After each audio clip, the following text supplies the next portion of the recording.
Hello students, I would like to discuss regarding rigid pavement failure, which is related to module 5 in pavement design. Here I would like to discuss regarding the typical cross section of rigid pavement, which comprises of subgrade, subbase course, base course and finally the surface course. The surface course consists of pavement quality concrete, which is generally M40 grade concrete, and the base course consists of dry lean concrete, which is generally M20 grade, and wet mix macadam. Subbase course consists of granular subbase mix, and finally subgrade consists of soil particles. This is regarding the cross section of rigid pavement. Next slide, we are going to study about the different joints used in rigid pavement construction. Generally, longitudinal joints and transverse joints are used in the rigid pavement construction. Longitudinal joints are provided along the longitudinal direction of the rigid pavement. Transverse joints are provided in the direction perpendicular to the longitudinal direction. Generally, the transverse joints are contraction joints, construction joints and expansion joints. So, longitudinal joints are provided to prevent the shrinkage cracks during the curing period. Generally, along the longitudinal direction, tie bars are provided in order to prevent the shrinkage cracks. Also, longitudinal joints acts like a lane demarcation. For example, if the width of this particular slab is 3.5 and this width is 3.5, so it acts as a lane demarcation, and also it helps in holding this and this slab together in the same level. And in case of transverse joints, as you all know, concrete is susceptible to temperature changes. It expands and contracts. So we need to provide joints along in the expansion region. So we provide dowel bars and we also provide contraction joints. So here this is nothing but contraction joints. We are going to cut a groove of width not less than 3 mm and the depth should be 25 to 30% of the total width of the total depth of the pavement slab. So whatever the cracks which is developed should not reach the top surface of the pavement slab.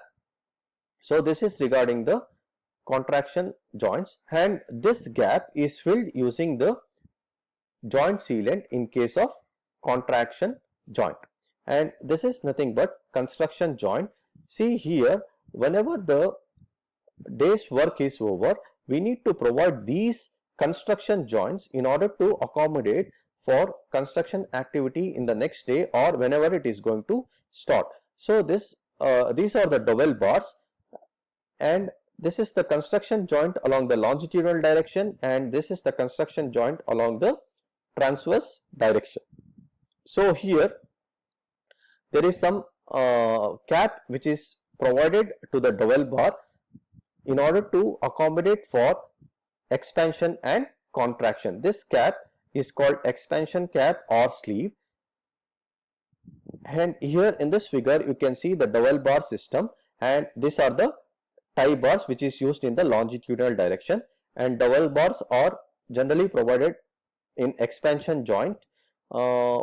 This is in the transverse direction. So coming to the next part, that is different types of rigid pavement failures.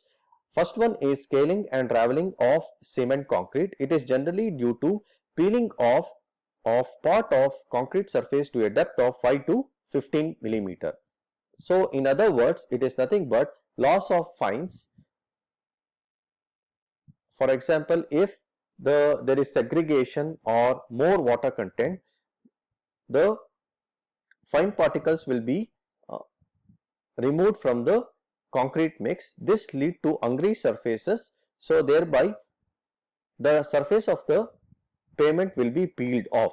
This is one type of rigid pavement failure. Generally the causes of this rigid pavement failures are segregation of the concrete mix, more water content used for concrete mix, improper curing. And then the remedial measures are, wherever there is peeling of concrete to a depth of 5 to 15 millimeter, we need to identify that location and we need to consider 50 millimeter away from those affected area, and we need to consider a rectangular patch and remove all the peeled off areas in and around the affected area, and then we need to patch it using polymer concrete mix or by providing a bonded overlay. Or we can also, if the depth of the peeled off area is more than 25 millimeter, we need to remove the slab and go for reconstruction. Next type of rigid pavement failure is shrinkage cracks. So these are the different shrinkage cracks. This may be plastic shrinkage cracks or drying shrinkage cracks. So usually plastic shrinkage cracks happens due to high velocity winds blowing across the pavement stretch where they have constructed the rigid pavement. So the water will evaporate very quickly and thereby lead to plastic shrinkage cracks, or in case of drying shrinkage cracks where the rigid pavement is constructed, if there is improper curing, this may lead to drying shrinkage cracks. So these are generally not a very important, not so dangerous to the rigid pavement, but we need to arrest these shrinkage cracks by going for proper curing, or if the cracks are of more width, we can also seal it using epoxy resin of low viscosity. This is regarding the shrinkage cracks.